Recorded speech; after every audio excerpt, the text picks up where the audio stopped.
Well, yep. The band's second single from Misplaced Childhood was Lavender. You can see the cover here right now. Hey guys, here's the cover with the same boy in the cover, so yeah. That came out in September 1985, and it's the group's second top 10 single, the first being Kaylee.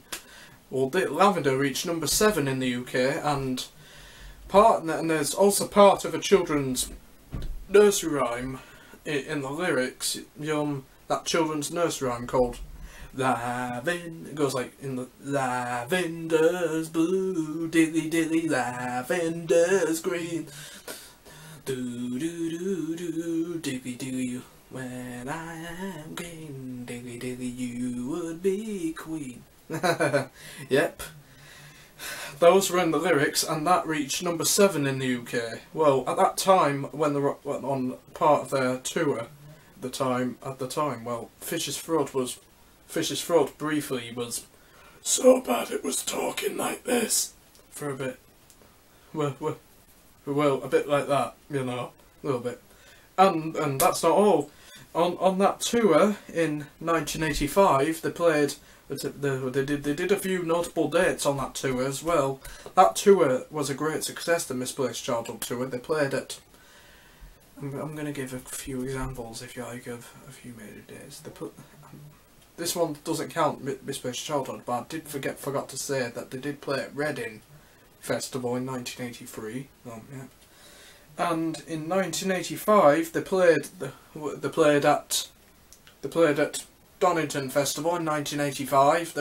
Hello guys, here's an early poster of Donington 1985 featuring Marillion, second on the bill, and top of their liners.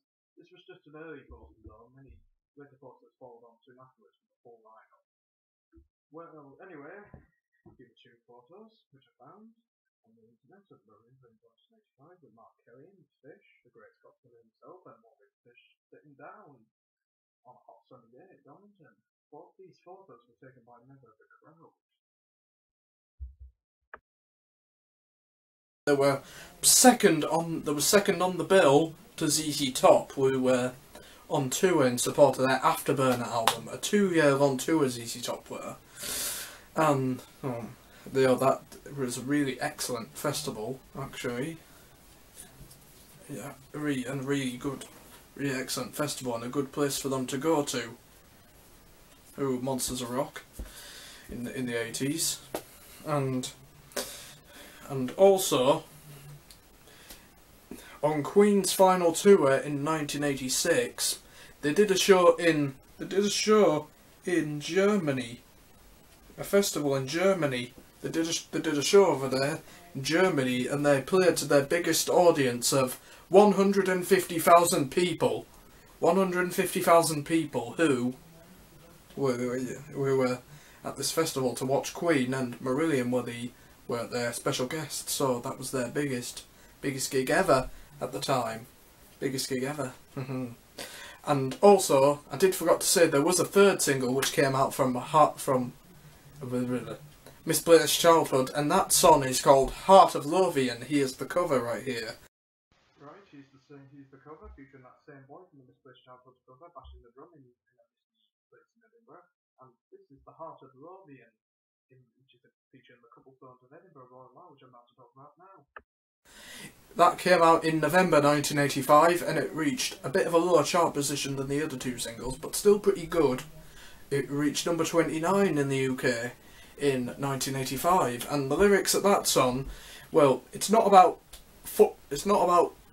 the football team in Edinburgh. It's about a feature in the cobblestones of the Royal Mile in Edinburgh, which it had a heart in there, and whenever you spat in the heart, it could bring you good luck and also a likely return to the city. Fish has said himself on many occasions that he spat in the heart many times. And also, Misplaced Childhood, it was more... well, also, the singles got a lot of airplay on BBC Radio and independent local radio at the time. And also, with the blessing of the record company, when that album came out, the band were free to make a more mainstream record, when that came, which is Misplaced Childhood. It had some pop stylings to it, if you like, as well, which in 1987, The Shed in 1987 for their 4th album with Fish called Clutching at Straws. Here it is here. Here's the cover here featuring the characters created by Marvel on the cover. One of them is called Torch. That came out in 1987 and it reached number 2 in the UK.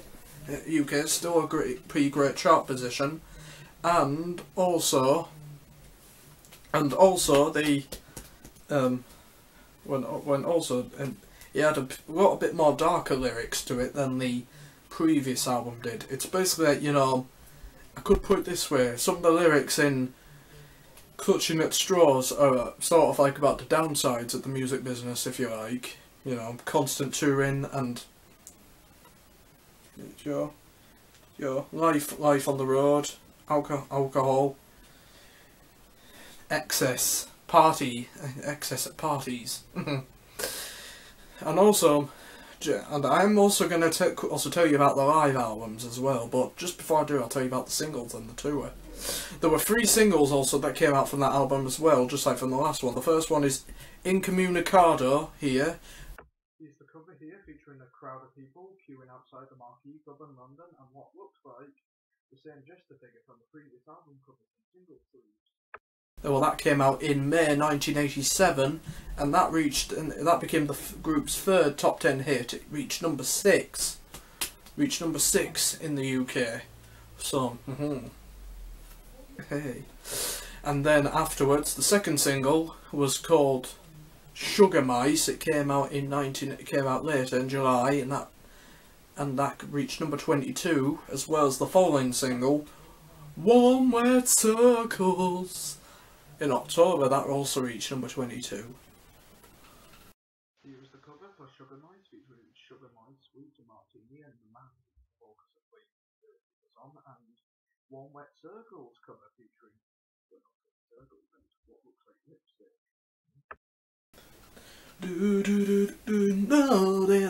I've got the sun in my hand now. Incommunicado.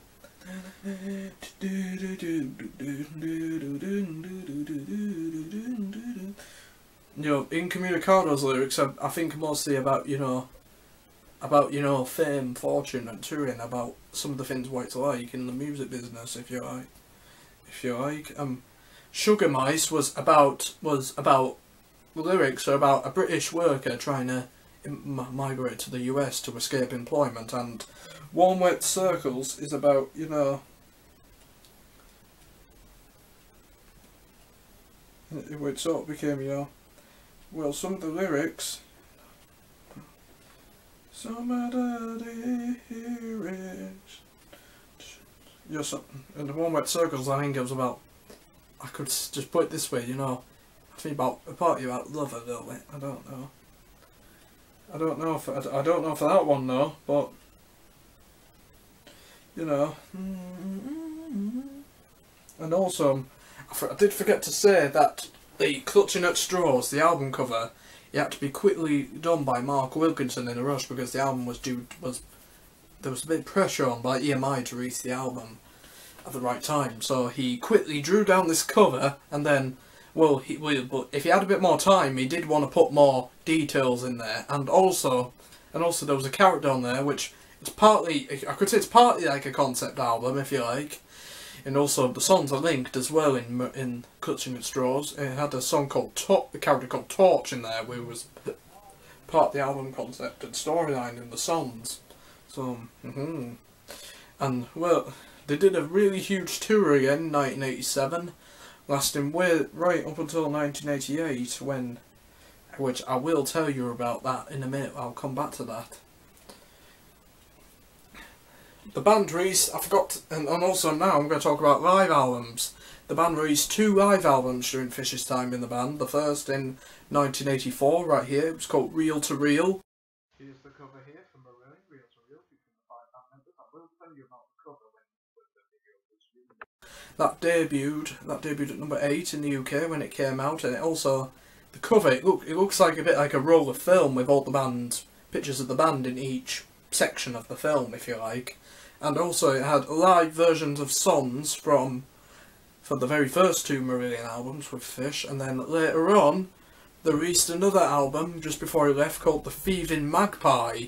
Well, here's the cover here featuring artistic impressions of the band and all that, playing all the songs and all the glory and the stage shows there.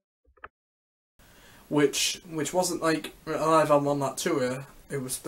It had a mixture of songs recorded on various live dates in 1984, 1986 and 1988, which, you know, a few were on the Clutching at Straws tour, and also on the Misplaced Childhood tour, they also released an EP as well to try and crack the US market as well, which had the single Lady Nina called Brief Encounter.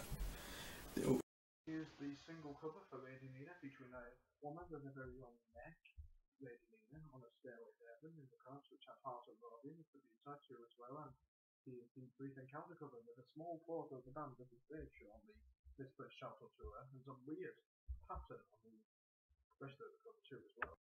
It was called, and also the band played special guests on the US part of Misplaced Childhood tour to Rush, who were on their Power Windows tour. Well, anyway, back forward in time to 1988, and Fish, who was getting a bit, you know, exhausted by the constant touring, he left the band afterwards. Well, because I think he left due to constant partly left due to the touring and not having a break, really. Well, I mean, you know. So he put it this way: by 1987, we were overplaying live, and our manager always took 20% of the money while we were working our asses off. He was making a fantastic amount of money. Well, that's how Fish put it.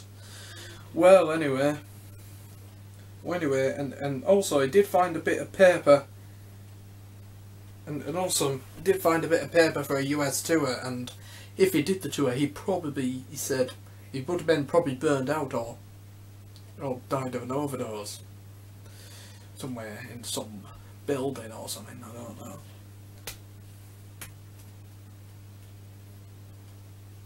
Well, yeah.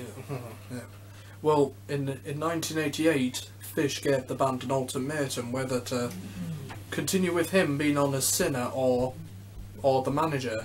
But on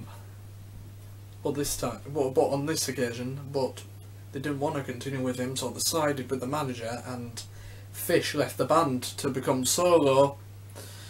And well, he left due to, I'll say again, touring and pressure from management. And well, and the last gig he played was at Craigtorn Country Park on 23rd of July 1988. Well, that was his last gig. Well, you know what?